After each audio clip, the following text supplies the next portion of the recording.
창세기 49장입니다. 창세기 49장 1절에서 12절까지 말씀입니다. 창세기 49장 1절에서 12절입니다.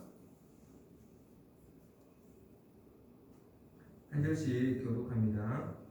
야곱이 그 아들들을 불러 이르되 너희는 모이라. 너희가 후일에 당할 일을 내가 너희에게 이르리라. 너희는 모여 들으라. 야곱의 아들들아, 너희 아버지 이스라엘에게 들을지어다.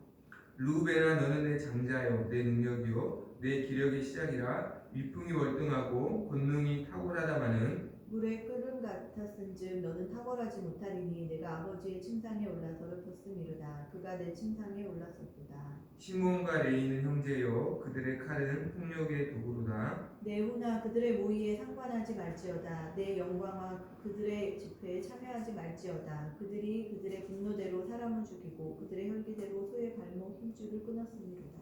그 노여움이 혹독하니 저주를 받을 것이요 분기가 맹렬하니 저주를 받을 것이라. 내가 그들을 야곱 중에서 나누며 이스라엘 중에서 흩으리로다. 유다야, 너는 내 형제의 찬송이 될지라. 내 손이 내 원수의 목을 잡을 것이요 내 아버지의 아들들이 내 앞에 절하리로다. 유다는 사자 새끼로다. 내 아들아, 너는 움킨 것을 찢고 올라갔도다. 그가 엎드리고 웅크림이 숫사자 같고 암사자 같더니 누가 그를 범할 수 있으랴. 규가 유다를 떠나지 아니하며 통치자의 지팡이가 그 발 사이에서 떠나지 아니하기를 실로가 오시기까지 이르리니 그에게 모든 백성이 복종하리로다. 그의 나귀를 포도나무에 매며 그의 암나귀 새끼를 아름다운 포도나무에 맬 것이며 또 그 옷을 포도주에 빨며 그의 복장을 포도즙에 빨리로다. 그의 눈은 포도주로 인하여 붉겠고 그의 이는 우유로 말미암아 해리로다.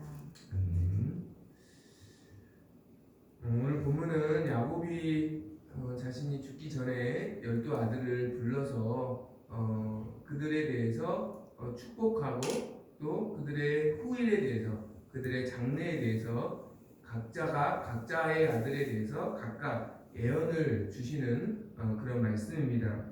28절의 말씀 보니까 그들의 분량대로 그들을 축복했다. 그들의 분량에 따라 그들에게 주실 하나님의 은혜를 예언했다라고 성경은 우리에게 말씀하고 있죠. 그러니까 아들들이라고 해도 각각 다 믿음이 다르고 다 분량이 다르잖아요. 그래서 그 분량에 따라서 하나님이 주시는 감동에 따라 아들들이 그들의 장래에 대해서 예언하고 그들을 축복하는 야곱의 어떤 예언 또 야곱의 축복이라고 볼 수가 있습니다. 오늘 본문을 통해서 12아들을 다 시간상 살펴볼 수는 없지만 하나님이 어떠한 자에게 복을 주시는가를 가장 잘 나타내는 루벤과 그리고 시몬과 레위 그리고 유다 이 네 아들의 축복의 내용을 통해서 말씀의 은혜를 나누기를 원합니다. 먼저 우리가 기억해야 할 것은 은혜로 받은 타고난 조건이나 환경이 그리고 재능이 충만할지라도 욕심을 절제하지 못하면 하나님께 쓰임 받지 못한다라는 것을 우리는 기억해야 합니다. 이것을 보여주는 아들이 바로 루벤입니다.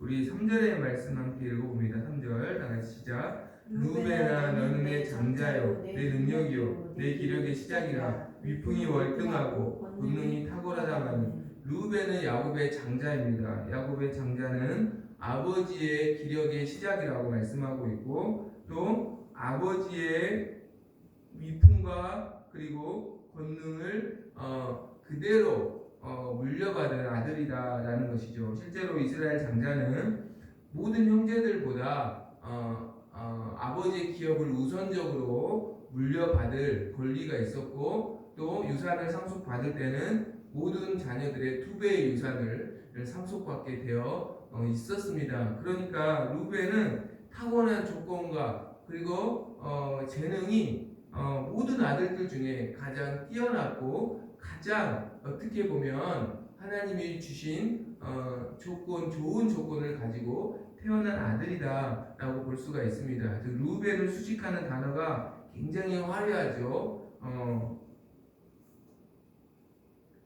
기력의 시작이고 아버지의 기력의 시작이고 이풍이 월등하고 권능이 탁월하다. 굉장히 좋은 조건을 가지고 아버지의 어떤 권능과 위풍을 그대로 물려받은 아들이 사실 루벤이다라고 말씀하고 있습니다. 그런데 이렇게 사실 12 아들들 중에 가장 좋은 조건, 또 가장 유리한 조건, 가장 또 훌륭한 재능을 가졌지만 그러나 루벤은 탁월하지 못할 것이다 라고 말씀하고 있습니다. 그것이 4절이죠.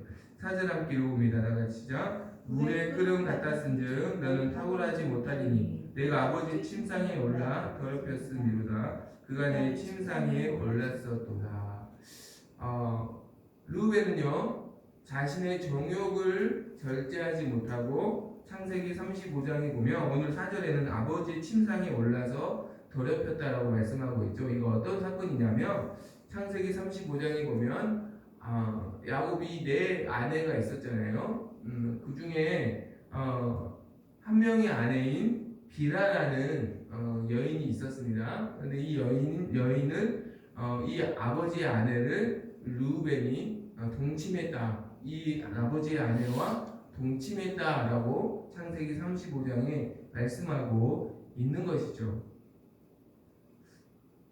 물에 끓음 같았다는 것은 자기 어떤 불타는 정욕을 절제하지 못하고 그것을 다스리지 못하고 아버지의 아내를 그가 범하였다. 그래서 너는 탁월하지 못할 것이다. 라고 야곱은 장자 루벤에 대해 첫째 아들 루벤에 대해 말씀합니다. 역대상 5장 1절에 보면 원래 장자가 루벤이지만 이 사건으로 인해서 장자의 명분이 요셉에게 돌아갔다라고 성경은 말씀합니다. 그리고 요셉과 오늘 말씀 보면 유다에게 장자의 명분이 루벤의 장자의 명분이 그들에게 돌아가는 것을 우리는 야곱의 이 예언을 통해서 알 수가 있습니다.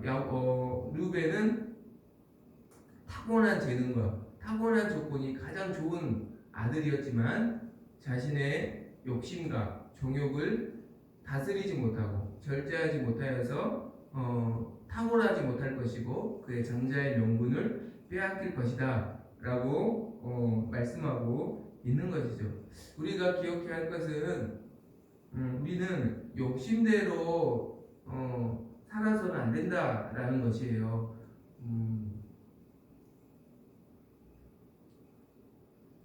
먹고 싶다고 다 먹어서는 안 되죠. 내가 갖고 싶다고 해서 다 가져서도 안 되죠.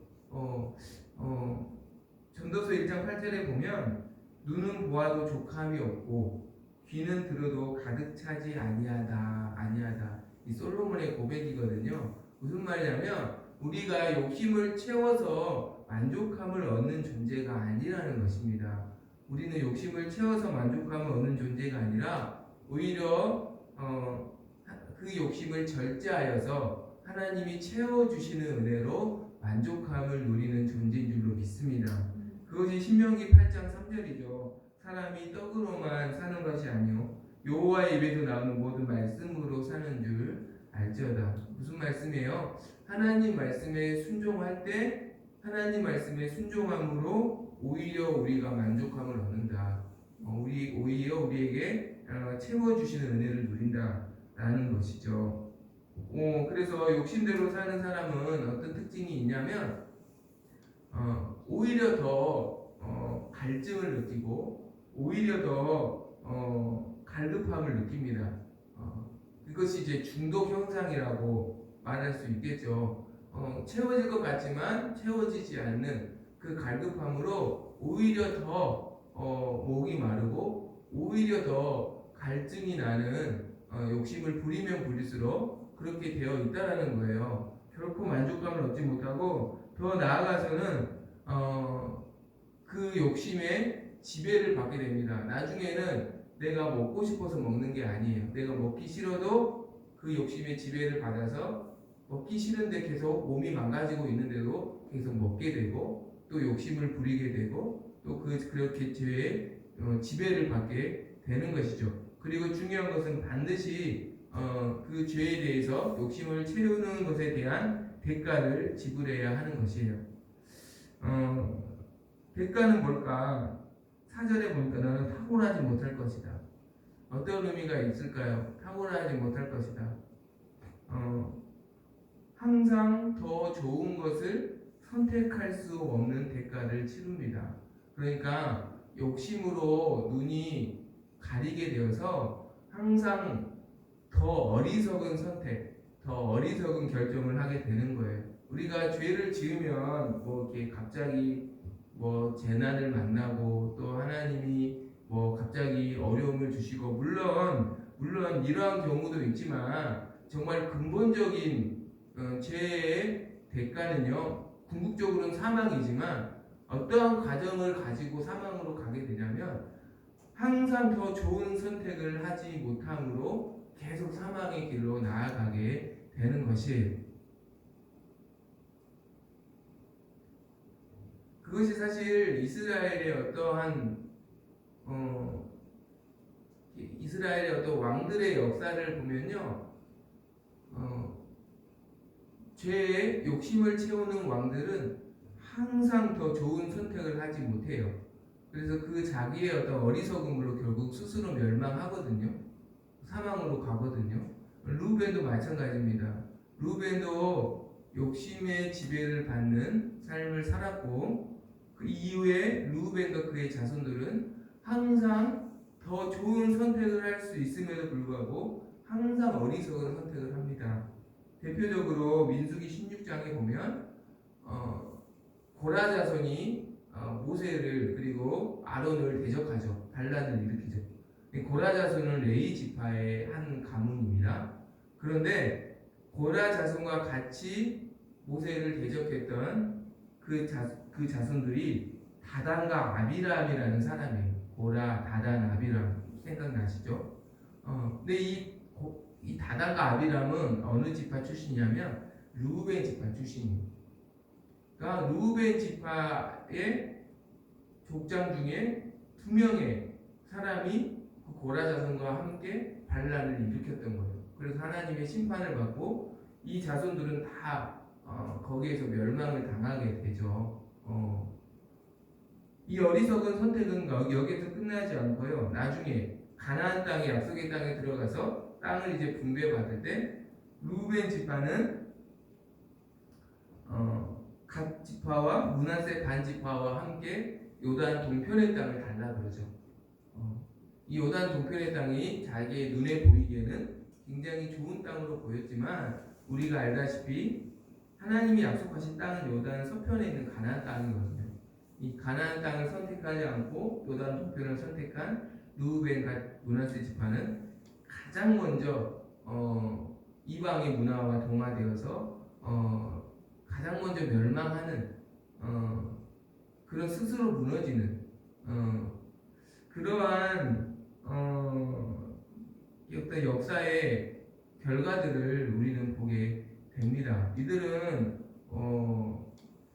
북이스라엘 모든 지파들 중에 가장 먼저 세상과 동화되었고 가장 먼저 하나님을 떠나는 그런 결과를 나중에 맞이하게 됩니다. 그러니까 어떠한 선택을 해도 탁월하지 못한 선택.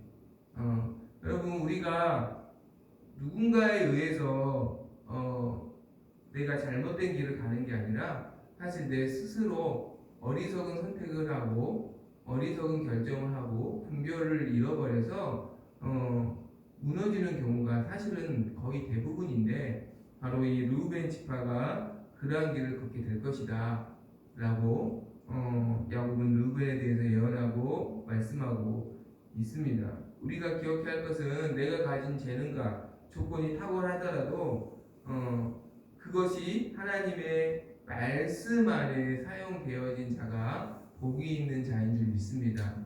재능과 어떤 조건과 은사가 또 능력이 칼이라면 그 재능을 담을 수 있는 칼집이 준비된 사람이 복이 있다라는 것이에요. 그것이 준비되지 않고 그 욕심과 정욕을 다스리지 못하고 절제하지 못한다면 그것은 오히려 재앙이 될 수 있다라는 것을 오늘 성경은 우리에게 말씀하는 것입니다. 우리가 기억해야 할 것은 내 칼집이 내 욕심과 정욕을 제어할 수 있는 작동할 수 있도록 우리가 나의 칼집을 더욱더 강하고 단단하게 연단해야 할 줄로 믿습니다. 이것은 하나님의 말씀과 기도로 경건의 훈련을 하는 것 외에는 방법이 없죠. 이 경건의 훈련을 통해서 내가 욕심을 부리려 할 때 말씀의 지배를 받을 수 있도록, 말씀의 통제를 받을 수 있도록 그러한 사람이 되도록 우리가 훈련해야 나의 재능과 은사를 꽃피울 수 있다라는 것을, 하나님께 쓰임 받을 수 있다라는 것을 우리는 기억해야 할 줄로 믿습니다.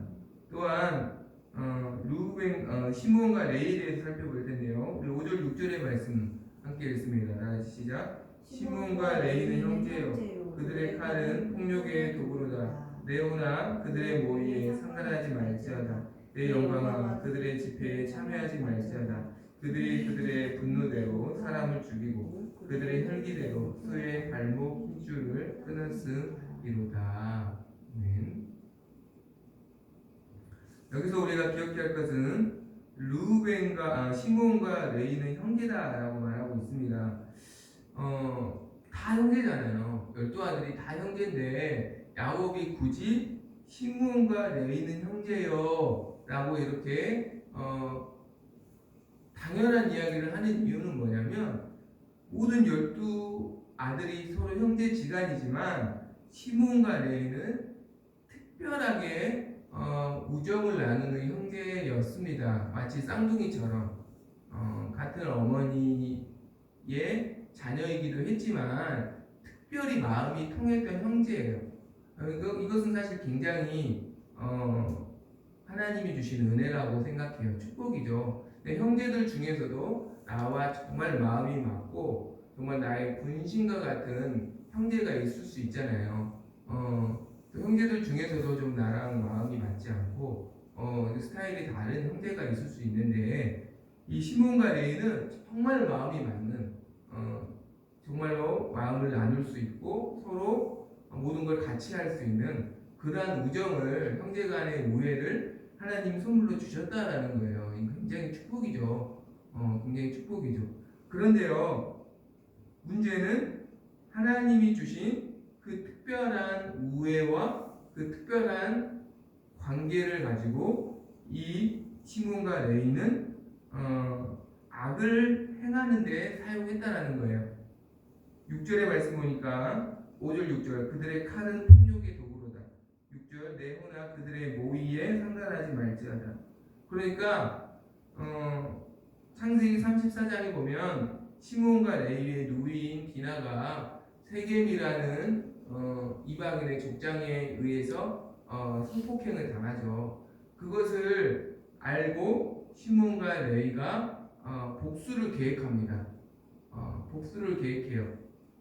그래서 의도적으로 그들과 거짓 언약을 맺고, 너희가 할례를 받으면 우리가 너희 집안과 사돈이 되겠다라고 거짓으로 약속을 하고, 그들이 할례를 받고 고통스러워할 때 그때 칼을 가지고 가서 그들에게 속한 모든 남자를, 모든 사람들을 다 죽이고, 모든 남자들을 다 죽이고, 그리고 여인들과 자녀들을 자신들의 어떤 종으로 삼고, 그리고 그들의 어떤 재물을 다 약탈하는, 사실은 어떻게 보면 자신들의 당하는 아픔을 보상받는 걸 뛰어넘는 그러한 분노와 그러한 혈기로 복수를 하고 악을 행했음을 성경은 우리에게 말씀하고 있습니다. 더구나 할례는 어떤 뜻이에요? 하나님의 백성이라는 하나님이 주신 징표잖아요. 이 어떻게 보면 거룩한 징표를 자기의 복수를 이용하는데 사용하고 자신들의 어떤 하나님 주신 특별한 우정을 악을 행하는데, 악을 꾀하고 악을 행하는데 사용을 했다라는 것이죠.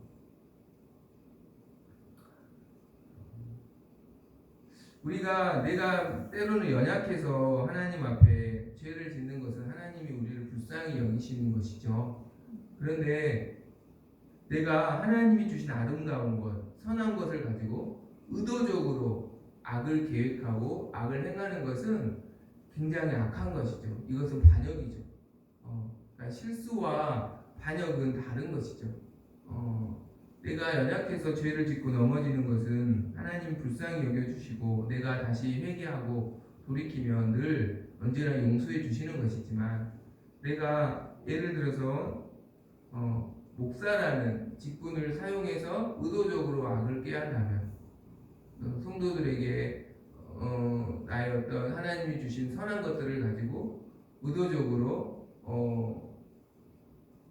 악을 깨하고 죄를 계획한 것은 사실은 하나님께서 굉장히 악하게 여기시는 것이죠. 시몬과 레위가 그랬다라는 것이에요. 그들은 탁월하지 못할 것이다. 르우벤과 마찬가지로 하나님이 함께 하시고 하나님의 영이 그들의 모임에 함께 하지 않으실 것이다 라고 말씀합니다.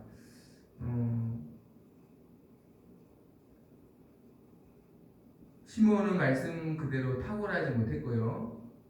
그러나 레위는 나중에 회개하여 돌이킵니다. 그래서 하나님의 어떤 성소를 섬기는 그런 특별한 직분을 받고 쓰임 받는데요. 그건 나중에 기회가 되면 말씀드릴 텐데 만약에 그러나 레위도 회개하지 않았다면 나중에 돌이키지 않았다면 시몬과 같이 탁월하지 못했을 것입니다.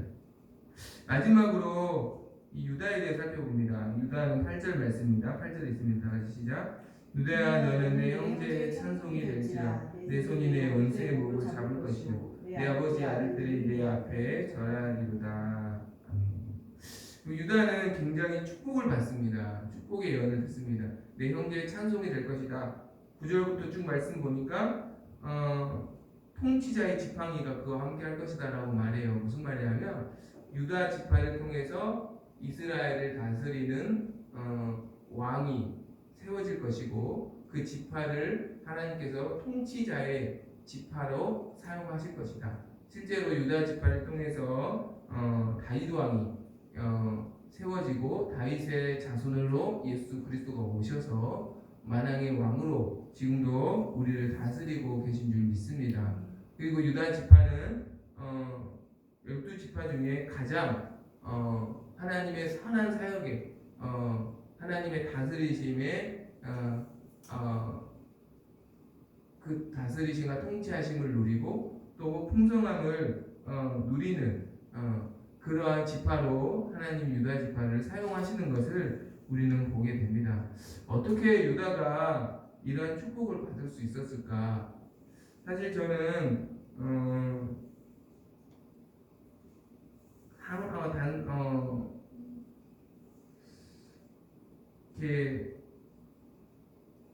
왜 하나님이 유다를 축복하시는지 본문에 대해서는 49장만을 가지고는 알 수 없지만 그러나 지금까지 우리가 창세기를 쭉 살펴보았을 때 크게 두 가지라고 생각합니다. 하나는 물론 유다도 허물이 있었습니다. 자기 아내가 죽고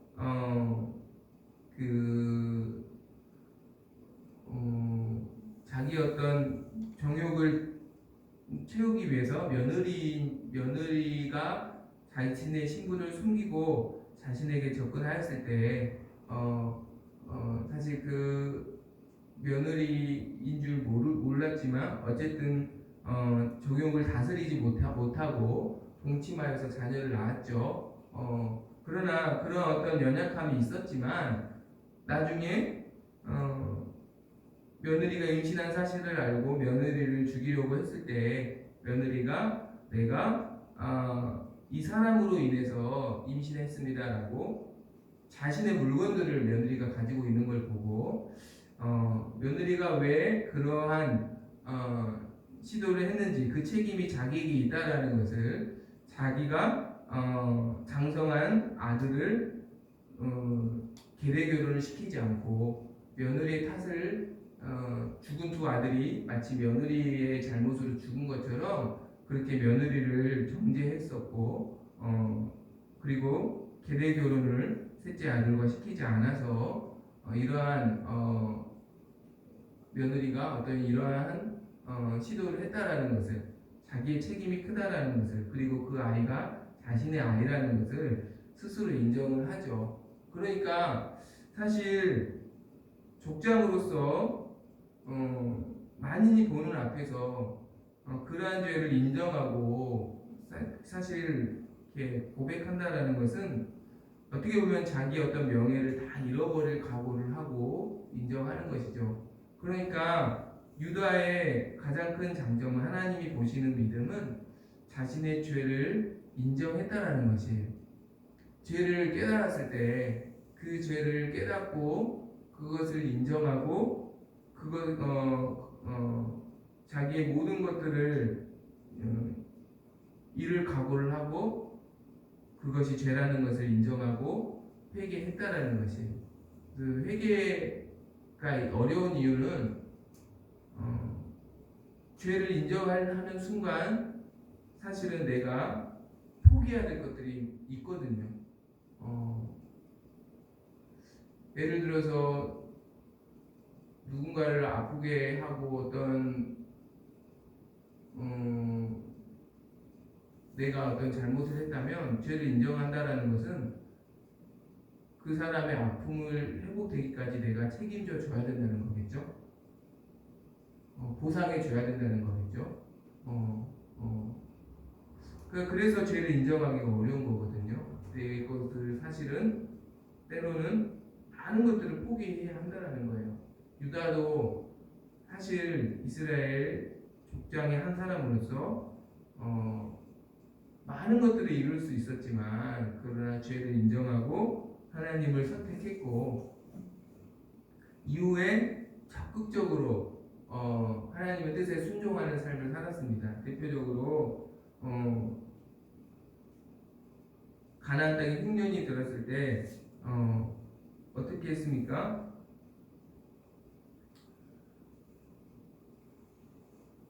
아버지가 베냐민을 보내지 않아서 망설이고 있을 때 자신의 목숨을 대신하겠다고, 베냐민이 혹시 무슨 일이 생기면 라고 아버지 야곱을 설득한 사람도 사실 유다였고, 또 애굽에 가서 은잔이 베냐민의 자루에서 나왔을 때도 베냐민을 대신해서 자기가 대신 벌을 받겠다고, 그리고 대신 베냐민을 아버지께 돌려 보내달라고. 그러니까 모든 형제들을 대신해서, 사실 그때는 장자도 아니었는데 어떻게 보면 그 짐을 지고 적극적으로 선을 행하고 자신의 만족과 유익을 따르지 않았던 사람이 사실 유다였어요. 그 믿음을 하나님이 사실 보시고 이런 장자의 자격과 축복을 주신 것이죠. 우리가 오늘 기억해야 할 것은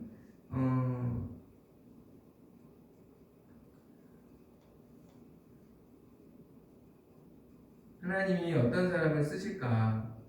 죄에 대해서 정직한 사람을 하나님은 쓰시고, 그리고 하나님의 뜻을 따라서 적극적으로 그 뜻에 순종하여 선을 행하는 자, 욕심을 따라 살지 않고 하나님의 뜻을 따라 적극적으로 선을 행하는 사람을 하나님이 오늘도 쓰시는 사람인 줄 믿습니다.